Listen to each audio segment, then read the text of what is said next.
Hi, it's Mark Zimmerman, Chief Operating Officer of Renters Warehouse Houston. We're a property leasing and property management company for residential rentals in Houston, Texas. Anyway, so glad that you decided to click and watch this video on how to put together a rehab crew to fix up that property that you just bought, right? That you're hopefully going to buy, fix up and sell, or buy, fix up and rent. So let's get right into it. I'm going to move quick, but we're going to cover some good information. So, hey, you bought an investment property, hopefully. Yeah, all right, yay, woo! And hopefully you bought it at a little bit of a discount. That'd be great, especially if it needs repairs, which is what we're talking about here. Hopefully you kind of got an idea of what those repairs are going to cost. That's important before you make an offer on a house, is to know how much repairs are going to cost. And then hopefully you know what the after repaired value, or ARV, is, right? What will it be worth after I fix it up? Those are things that you need to know before you even make offers. Hopefully you know what you're doing.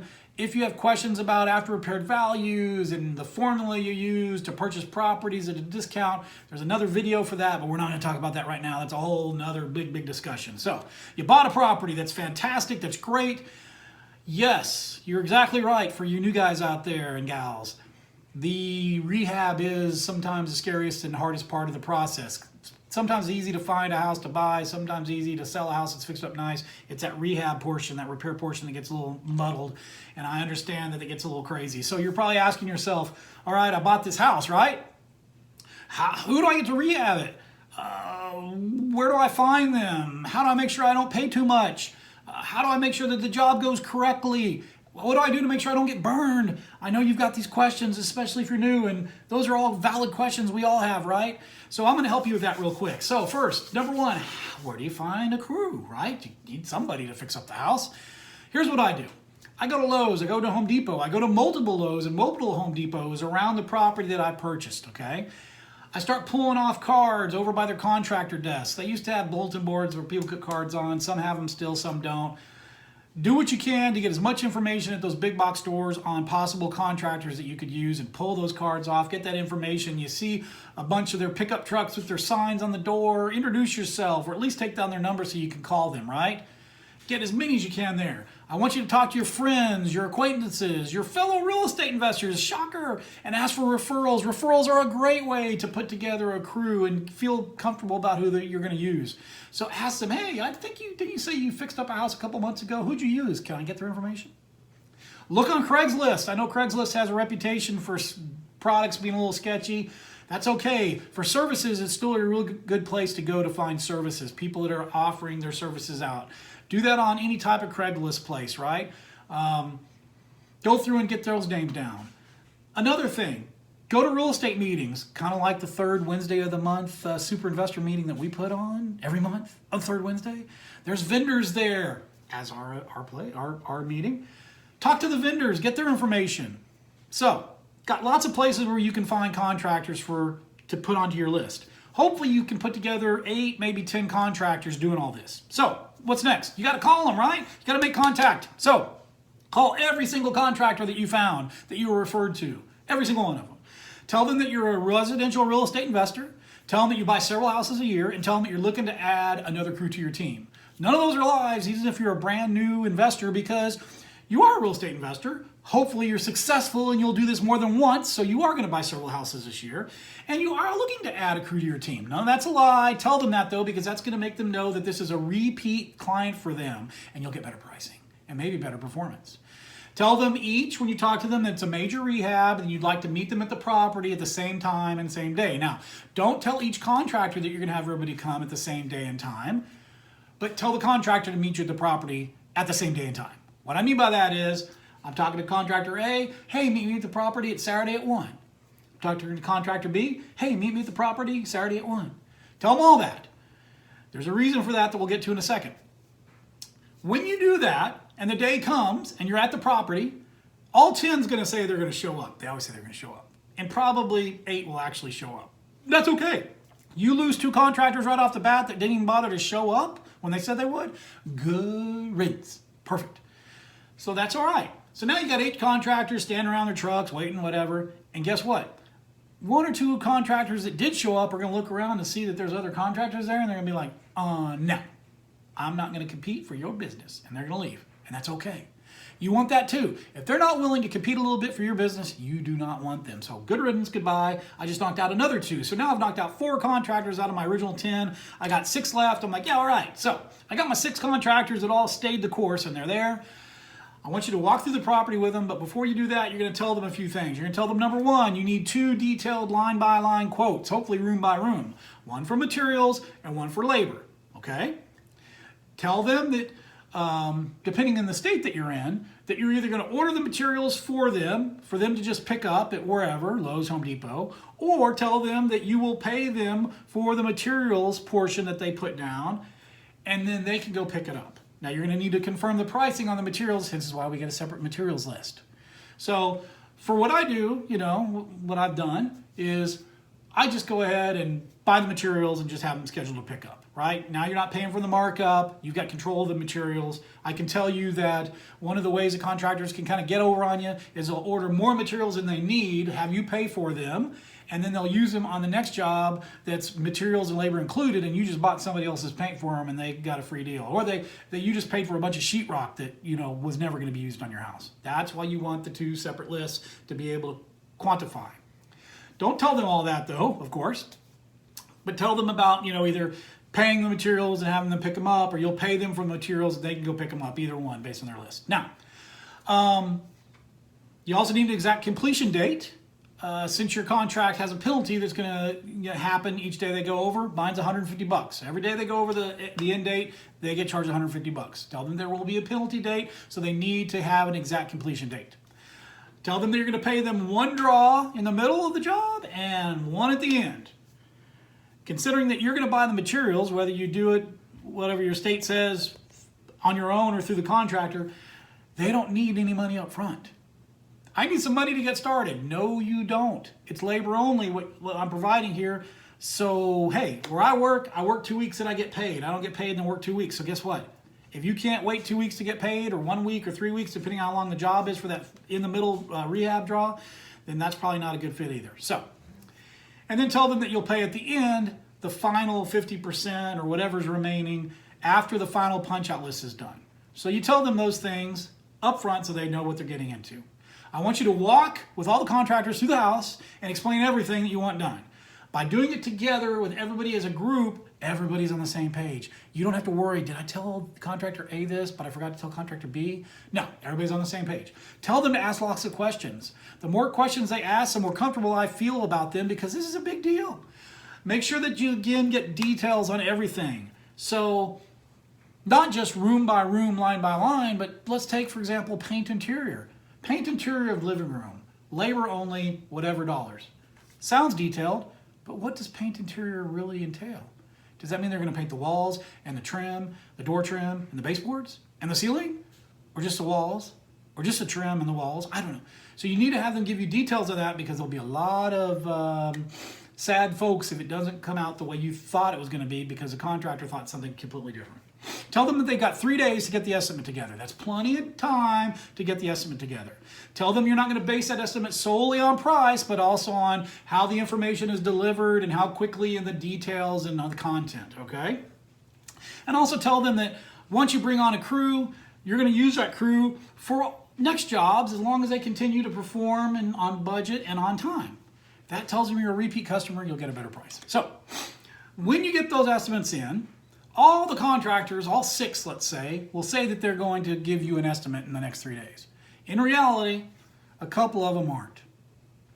And that's okay. Again, I just weeded out 2 more. I went from 10 to 8 to 6 to 4. And that's great.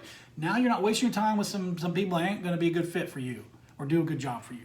So now you probably got 4 estimates that are coming in, right? I want you to take those 4 estimates, labor and materials broken out. I want you to compare each of the 4 estimates against your own rehab checklist to make sure that they did put in everything that you asked, and each one of them put in everything that you asked, materials and labor. I want you then to compare each estimate to each other, the 4. Lay them down and look at them. Make sure that they also match up. This is a really good way to see if somebody's getting over a little bit on you on the materials cost, because if 3 of the 4 estimates of materials are roughly X amount and another one's 50% higher, you know that somebody's trying to play a little game on you. So it's a really good way to kind of keep in check the materials. So again, like I said, room by room detailed estimates are the best for me. One for labor, one for materials. So now you're looking at the estimate. You're like, oh man, how do I pick? Well, don't just use price. Look at how detailed it is. Did they do room by room labor, room by room, line by line materials? How long did it take them to get you the estimate? Did they ask smart questions? Were they professional?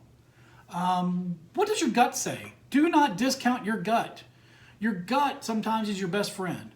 And at the end of the day, don't, again, just go with the lowest bidder. Take all that in consideration when you pick who you want to go with. Now, call the winning contractor to let them know that you won. That's great. Tell them you'd like to meet one more time. You can meet them at the job that they're on, whatever, to execute a subcontractor agreement and also to iron out any details on the house, right? So, like maybe negotiating the end date. Also, what I want you to do is I want you to call the losing contractors and tell them they didn't win, that you went with somebody else. It's just common courtesy. And for me, maybe there was a second place finisher that was really good, but not just quite as good. And when I need to bring on another crew, I might go back to that one, right? I hope, again, that you're so successful at this that you're doing maybe where you need more than one crew. And in that case, you want to keep those other ones in your back pocket, right? Especially the second place finishers. So do that. Subcontractor agreement. So you're meeting with the contractor that you awarded the job to at his job that he's on or at the coffee shop, and you want to get them to execute a subcontractor agreement. Now, the subcontractor agreement you can get off the web. There's tons of examples on the web. You can ask someone to share one that they have. That's all great. Just know that you want to make sure that there's some things that you have to have in that subcontractor agreement. Number one, a firm start date and a firm end date. Negotiate that. That's fine. Everybody has to feel good about both those dates so they don't already start off the process or the job unhappy. So negotiate that out. Again, there's a penalty per day for going over the end date with a weather exception. I do $150 a day for every day they go over. Make sure that's in the agreement. Scope of work. Well, what I do is I just say see attached estimate, and I attach their estimate that they gave me to the agreement, so I don't have to retype anything. Then you want in the agreement an explanation about how the mid-rehab draw works and how they're going to get paid. You want to talk about the final punch list in that agreement, how that works, and how they're going to get that final payment. And then any general information you want to have in the agreement too, always in writing, for about expected behavior. For example, do not put the AC on 60 degrees and keep the doors open while you're painting. Yes, it keeps you cool and let the fumes go out, but it also gives me a $600 electricity bill on a vacant house, which is crazy. Maybe you tell them they can't smoke in the house. Maybe you tell them that if they got to pee, they got to go pee somewhere else, not in a bucket. I don't know. But make sure that you put in the things that you expect them to do in that agreement. So next steps, right? So you found your property, you found your contractor, they've signed the agreement. Next step is, of course, to go pre-order all the items on the materials list, right? I like to do this because I have control over the brand of paint, the color of paint, the type of fixture, the cost of the fixtures, the type of the tile, the cost of the tile, the type of the luxury vinyl flooring, which we like to put in now, the cost, all of that. You can control everything. I like doing that. I get it all pre-ordered at the contractor's desk. I use Lowe's because I have a line of credit with them. And I just put everything on my line, and then I pay it off when my rehab funds come in from my hard money lender. That's how I do it. But anyway, go ahead and pre-order all of those materials. And just know this. For me personally, I would rather go to a one-stop shop, right, where I can get everything, rather than run around going to the plumbing supply store, the electrical place, the lumber yard to save a little bit of money. Me personally, it's worth paying a little more to be able to buy it all at one place and put it all on my line of credit so I don't have to worry about it, okay? Then what you want to do is you want to get your contractor and find out what day and time they can pick up all the materials and schedule that. You'll want to tell the big box store or wherever you use who's picking it up, their name, their driver's license number, and then guess what? Now you don't have to deliver all that stuff. The contractor will swing by, pick up all the materials with their trailer, and take it to the house. Wonderful. Now remember that if you're in a state where if you pay for the materials, they're not considered a 1099 independent contractor, then you're going to have to pay the contractor, and then he's going to have to turn around and pay for the materials that you selected with the money that you sent him, so that way they fit under that tax rule. Again, check your local rules for that. Talk to your tax accountant or your tax attorney, but just know that you got to give them enough time to do that. right? Give them some time to get the money into their account, let it process, and then go and pay for the materials. All right, moving along. All right, so yay, we got all that handled. Now it's time to start the job. I want to tell you one thing: be a stalker. Be a stalker. I want you to be a huge stalker on your property. Those who do not stalk get screwed over by their contractor. And what I mean by that is this: on the agreed start day and start time, 8 o'clock a.m. tomorrow morning, be there. Be there. First day, heck yeah. You want to show the contractor that you're involved, that you're going to oversee the process, and it sets the tone right off the bat that you're not going to be some out-of-state investor that's not even paying attention to what they're doing. Okay? Very important. Along those lines, I try not to purchase properties that I can't go buy every couple days at. I don't buy properties out of state. I don't even buy them out of other cities if they're too far. I try and stay in the area that I live in so that way I can easily go buy the job or buy where I work so I can easily go buy the job. But that's up to you, but that's my own personal preference because I want to make it easy because you need to drive by the property either every day or every other day. Sorry, but you do. You want to make sure that they're working on your house, and you want to make sure that at 3:30 or 4 p.m. they're at your house, and you want to make sure at 8, 8:30, 9 o'clock they're at your house. Seriously. So, just know this. Contractors are famous for starting a job, showing up for the first couple days, yeah, look at me, and then disappearing to go on another job, and they offer your job for a week. That's because they're stacking jobs, trying to get as much work as they can, and your job is going to suffer. And the longer it takes to get done, the more money's coming out of your pocket on your hard money loan, or if you did this in cash, on when you can start getting money in for a rental or get money in from a sale. Money's just flowing out of your pockets for every day that this job doesn't get done. So you better think about that when you're in this rehab, okay? So the way you do that, to make sure they don't disappear on another job, is to go by every day or go by every other day. This it is what it is. Sorry. So let's talk about the mid-job draw. The mid-job draw. All right. So halfway through the rehab, your contractor's going to want to get paid because you said in the contractor's agreement that you were going to pay him halfway through the job. That's fine. He understands, based on the agreement, that it's for stuff that's only 100% complete, right? And it's for completed items up to 50% of the budget, although you can wag a little bit on that. So schedule a day and time to meet at the property with your contractor when he says that he wants his 50% or halfway done job draw. Walk the property with him. Visually inspect everything that he says he wants done, and you're going to have a written list. If he says that the tile is done, make sure that the tile's done. The grout is in, the tile's in, it looks good. Check, I'll get that paid. He says that the entire house on the inside has been painted. Make sure it looks good. Make sure there's not any paint slops. Make sure it's all done. You did every single room. Anything that's not 100% done, you do not pay for. And they're going to cry and they're going to scream. But hey, I know I didn't get the grout done, but we're going to get the grout done today. Please put the tile in. Don't do it. Don't do it. Don't.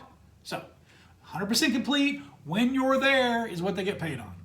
So, if you're using a hard money lender, just submit the proper draw request, turn that into your lender, and they'll go ahead and send you the money, and you can in turn send the money to your contractor. But make sure you tell your contractor when he's going to get the funds or she's going to get the funds, all right? It's very important that you give them a timeline for money and that you stick to it. Nothing's worse than telling them they're going to get paid tomorrow for that mid-draw, mid-job draw, and then you don't pay them tomorrow. So make sure you're on top of that.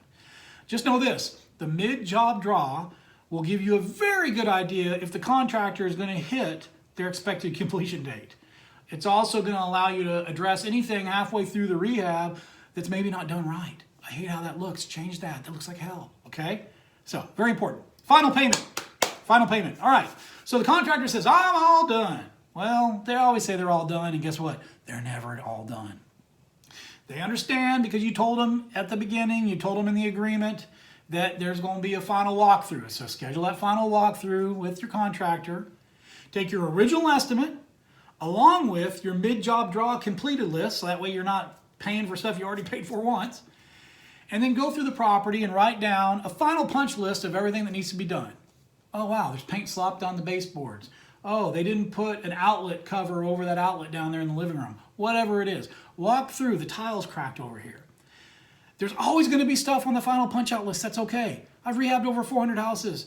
I have great crews. Not once have we ever not had a final punch-out list. They all tell me, oh, Mark, at some point you're going to walk through and you're never going to have anything to write down. I would love that.